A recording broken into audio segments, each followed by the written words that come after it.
So this game is pretty interesting.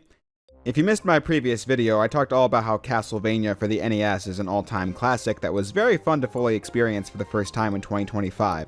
I was hoping I'd be fond of it since this is a series I've wanted to get into for a long time now. But what I was really curious about was what kind of time I'd have with Castlevania 2 Simon's Quest, which first released on the Famicom in Japan in 1987 and in the US on the NES in 1988. I say the game is interesting because Castlevania 2 is nothing like the linear action-packed original. As a result, its legacy is a topic worthy of discussion outside of my thoughts on the game itself.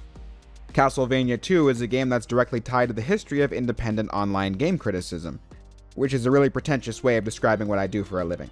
But the reason for that is that one of the most influential progenitors of this entire genre of entertainment was James Rolfe, aka the Angry Video Game Nerd, who decided to review Castlevania 2 and air his frustrations with it in video form in what became the first episode of his iconic show. He opened it by saying this game sucked. Odds are, if you liked YouTube game reviews, or especially if you make them, you have seen this video. Or you watched somebody or were inspired by someone who did. Because it was the grandfather of the online game review, first being made in the spring of 2004. If you want to feel really old, this video is older now than the game was at the time of its release. The video is so old that Sly 2 on PlayStation 2 wasn't even out yet. Because, you know, that's how we measure time on this show. But getting back on topic, the reason I even bring that up is because Castlevania 2 is a game I'm fascinated by in a historical sense, given how much of my current profession is tied to the time somebody decided to complain about it on the internet. But then, the press of the time was actually pretty positive about it. Of course, gaming magazines offering reviews of titles were usually barely disguised ads more than they were gameplay analysis, but still. People liked it, and it was a huge hit when it came out, and many players of the era have fondness for it. But today, for many gaming enthusiasts who haven't played it, much of their exposure to this game has been through people talking about it in videos online where they're more critical of the ways it doesn't hold up to scrutiny. So it's hard to really go into this game truly blind. But I also didn't have a lot of firm expectations for it. I knew it was cryptic and was best experienced with some kind of guide on hand, but other than that, I figured I'd get through fine. I mean, I didn't even remember if people regarded this game as super difficult or not, so I just decided to try it and see how I felt about it. Before loading the game, I started it the same way as I did Castlevania 1. I imagined myself as a player from the 80s and only having word of mouth and the cover art to rely on. Castlevania 1 was pretty sweet, so naturally I'd want to play the sequel where it appears as though Dracula has returned. Flip over the box and we're told, Castlevania was a cakewalk compared to this bloody curse. You thought you had the Prince of Darkness defanged, eh, Simon Belmont? Well, think again. Because according to a damsel in distress, evil Count Dracula has left a horrifying curse in his wake. And the only hope you have of ending the terror is to destroy his missing body parts. Talk about your frightening quest. Searching a maze of mansions, graveyards, and dark eerie forests, each guarded by man-eating werewolves, fire-throwing zombies, and other devilish demons. Your grim chances are kept alive in Transylvania, where cowardly villagers offer clues to the whereabouts of Dracula's remains, and where you'll purchase magic weapons, including silver knives and flame whips. But beware the night, for when the sun disappears, Dracula's curse grows deadlier and your chances dimmer and dimmer. Once more, that sounds pretty interesting, so let's buy the game. The back of the box actually gave a summary of what the game was about, unlike the first game, which kept it all in the manual. But the one in Castlevania 2 is more of a must-read for how it explains the gameplay. But as for what story context it provides that the back of the box does not, it is specifically stated that Simon is the one who is cursed. After defeating Dracula in the first game, the wounds he was dealt by the Prince of Darkness have been gnawing at the hero's soul, and that a maiden was the one to tell him of this and give him his mission to destroy the remains of Dracula to free himself of the curse. But I do think it's funny that the manual has a random detail that has some low-key dumped energy where it says she, like most beautiful visions, faded away. Like, damn dude, the translator must have been having a rough week, and then just vented his frustrations into the manual. The rest of the manual goes into detail on the HUD and pause screen and the items you'll have to get, but I want to return to those things in a moment. It really is quite jarring to start this game up. There's no establishing scene or anything, you're just placed in a town, need to talk to people, and you can then choose to go to the left and get quickly destroyed by the monsters, which is the game's way of telling you to go the other way and fight monsters that are much easier. Like I said, this game is almost nothing like the original Castlevania. The controls are the same, you use A to jump, B to attack with the whip, and up plus the action button to use your currently equipped sub-weapon, but in every other way the game is unrecognizable. The first game was a test of your platforming and timing and combat skills. Simon's Quest drops players into this village, but the village is just one small part of a much larger map they need to run around and explore in order to find the 5 castles housing the remains of Dracula. These days, we have a lot of expectations for sequels. We expect to be given more of the same, but refined and improved. But something I really respect about the NES era is that sequels really could just be whatever the fuck the developers decided it was. Like The Legend of Zelda is an iconic NES game. The sequel is absolutely nothing like the original. In North America, the sequel to Super Mario Bros. Was a totally different game with a Mario skin stamped on top. It's kind of unhinged to think about. How 40 years ago, game developers were more able to freely use the IP they've built up to just do whatever they wanted. Not something that really happens these days, for better or for worse, depending on who you ask. But yeah, Castlevania 2 is the kind of sequel where if you've played the original, you'll know how to control Simon and might even enjoy some of the improvements they did make, such as Simon not dropping like a rock if you're 1 pixel off platform. But the game is completely different because the goal is exploring this map and familiarizing yourself with it and trying to discern what townspeople are trying to say to you and figuring out what works and what doesn't. It's a very ambitious NES game. The Castlevania series' ambition was influential in both the action platformer and adventure game genres. But sticking to the discussion of adventure games, the Castlevania series is where the Metroidvania genre gets half its name from. Video game genres have pretty loose rules as to what gets certain labels, but a Metroidvania game is typically a side-scroller where you explore a big space and use items to progress through areas you couldn't before, taking inspiration usually from Super Metroid or Castlevania Symphony of the Night on PlayStation 1. I bring all that up because, in truth, the Castlevania series' exploration roots began not on PlayStation, but a decade earlier in its second installment. So I really respect Simon's Quest for daring to defy the trends of its predecessor and going for the open-world dungeon crawler route. However, that doesn't mean I prefer it over the original by any means. When reflecting on the game after I finished it, I realized I just don't think the NES was capable of producing a super compelling adventure game compared to the more simple action platformers that dominated most of the system's library. The technology of the time made telling a story difficult, and the industry's understanding of how to structure a game was much different back then. I just think an NES adventure game runs into fundamental pitfalls that diminish the experience that games from following generations wouldn't have. I'm not a big Metroid fan. I think the games are all good to great, but I have never really gotten super invested in them personally. But to use Super Metroid as an example, what makes the game so great is how, despite only releasing a few years after Castlevania 2 and only being on the next system, the tech had evolved so much that the designers are able to implement story pacing, like teaching mechanics in safe environments and introducing conveniences like a map you can check as you play, while also not hand-holding you on where to go. At the same time, the designers subtly guide you on where to go anyway with how they paced out the upgrades and locked doors, but you can still break sequence if you're skilled enough. Super Metroid just offers a well-paced campaign with fast-paced moments and slower-paced ones. Enough dev guidance to get through without external help, but enough left unsaid to make it fun to experience. By contrast, an NES adventure game just doesn't do a lot of that stuff. You just get dumped into the game world and they hope you figure it out. The confusion is part of the game design. In the manual, it says you need to talk to townspeople to figure out what to do. However, it says that some townspeople will be lying or will just be unreliable, and the only way to figure that out is to try things out. That's a pretty interesting concept for a game. However, the issue is that games from 40 years ago have horrible English translations. In this game, it's usually clear what the sentence says, but solving the riddle is made really difficult. Because townsfolk will mention other towns and castle names, but the game has no map, so I don't know what they're even saying, regardless of whether or not it's true. So your goal as a player is to first translate what you think the message is trying to say, and then you need to discern if it's true or not, which feels like a limitation that came as a result of it being a game from 1987. So naturally, I struggled a decent bit on my first session. It was about 90 minutes, and I had beaten 2 dungeons in that time. When I first started, I was immediately asked if I wanted to buy a white crystal for 50 hearts, and I say yes, not knowing what it does.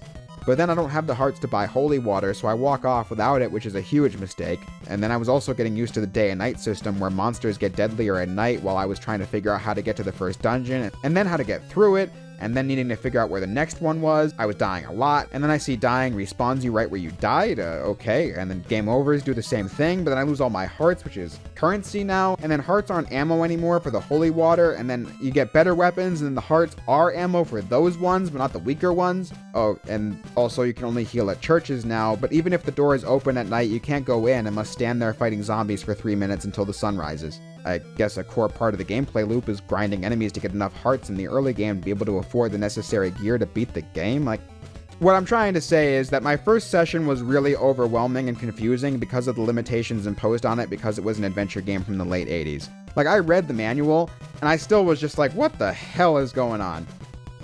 The main silver lining of my first session was that I got to listen to the music. The soundtrack from the first game was already pretty iconic, but the second game introduces a whole new roster of instantly recognizable bangers to the series. Most notably, the track Bloody Tears, which plays in the woods during the daytime. This is probably the most recognizable track in the series and gets remixed in virtually every game. For good reason, it's a real bop.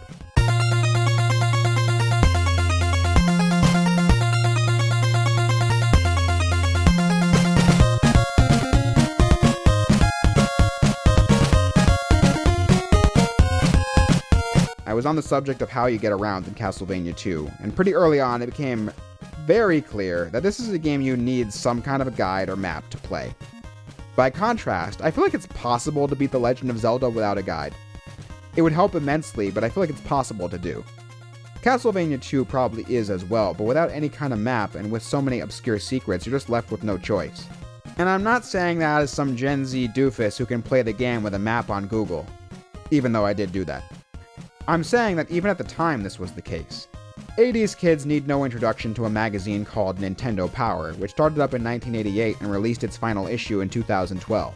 In addition to highlighting the best games, the issues for the 80s and 90s games often provided useful tips and tricks to get through the games covered in the issue.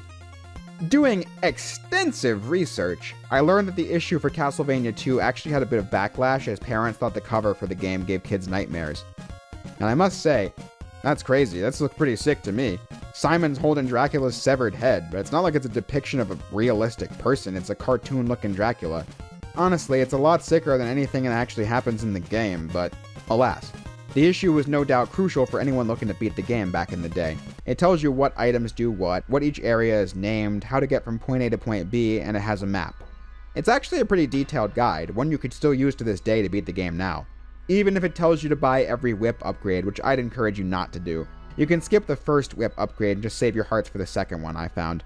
But otherwise, I think this guide holds up pretty well. Or you can have an online guide open with a map. Either way, you'll need the help. Like right at the beginning, you need to buy the white crystal from this dude in the opening town. This allows you to see the moving platforms at the start of the first dungeon. You'll then need to exchange it for the blue crystal in another town. What does that do? Oh, well that's easy. You equip it, kneel down at this spot with water for a few seconds, and the camera will pan down to reveal a hidden passage. You later need to exchange the blue crystal for the red crystal. You reach a dead end here, kneel down with the red crystal equipped, and a tornado will show up and take you to the fourth dungeon. And the game is full of that kind of stuff. Like, you need to equip Dracula's rib to make this boat dude take you to the third dungeon instead of the town across the water. What an idiot I was for my inability to predict that. But honestly, once you get a guide on hand and kinda get a handle of the rules of the game, it's really not so bad. In my second session, I was getting comfortable with the game.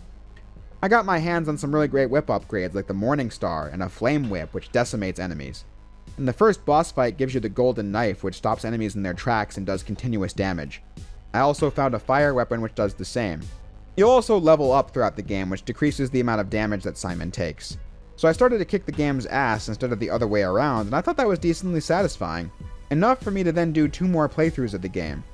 On my third and final run, I was able to knock my clear time down to about an hour and 20 minutes. Obviously not world record time or anything, but definitely a quick improvement over my first playthrough where it took me 90 minutes just to clear 2 dungeons. But then, did I think the game was as fun or compelling as the original? The answer to that is not really. When I understood Simon's quest, it came naturally to me. But I still feel like Castlevania 1 is a far more interesting game to play than the sequel. Castlevania 1 just never had a dull moment. It only had 18 levels that were all very short, but it managed to be atmospheric and have a lot of variety. The level-to-level structure worked well for the game's simple controls, but in Castlevania 2, that's not really the case. The level design is really unremarkable. The overworld doesn't do anything super interesting with platforming or enemy placement, and much of the time you'll be running back and forth and grinding for hearts. The act of running from area to area and going up and down stairs to talk to people and to go to shops is just not that fun. Simon moves at the speed of molasses. And if I need to be somewhere in a town and it happens to be nighttime, I'm just going to stand there running back and forth slashing enemies until the morning. The game is filled with interesting ideas, and I didn't dislike my time with it, I just think, again, that the game is just too ambitious for its own good. I just don't think the NES was capable of making this a compelling setup with the controls and gameplay of Castlevania 1. To add more onto that pile, the 5 dungeons you play could have been the parts that were more like the original game. And from a gameplay perspective, they are. You dodge obstacles and fight enemies to reach the goal at the end, but the level design just never does anything interesting with it. Like, if you made it to these dungeons, odds are you'll probably complete it. You go up and down stairs fighting enemies, some of which the camera obscures, thanks for that. And sometimes there might be a fake platform or two. The level design just feels repetitive for the 5 dungeons, and there isn't much danger either. If you die, you respawn almost exactly where you died, and the same for a game over. That will then force you to grind, because in each dungeon you need to find someone selling oat steaks, and those cost 50 hearts and are required to collect the piece of Dracula waiting at the end. You do this in all 5 dungeons. As I said, the dungeons feel pretty repetitive, and only 2 of them have a boss fight at the end, and they're both a joke. Death saw me just spam attacks in one, and with this mask, the shield blocked all the fireballs, and the weapons took care of it like it was nothing. You can actually just walk past both of them, but you wouldn't want to, because Death gives you the golden knife, and the mask gives you the holy cross, which is necessary to kill Dracula again. Speaking of which, once all 5 pieces are collected, you need to march into the remains of Castlevania. When you reach it, I was braced for an epic finale.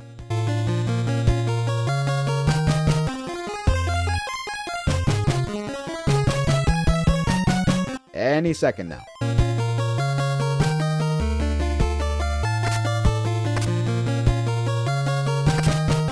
Any minute now.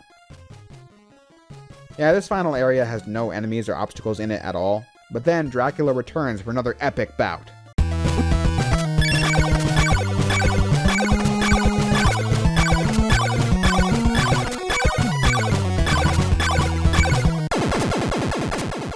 Have to say, that might actually be the lamest and most anticlimactic final boss I have ever seen. Like, I'm not even doing a bit. I went into this final boss not remembering anything about the YouTube videos I had seen on this game, and just happened to see it was the easiest final boss in history.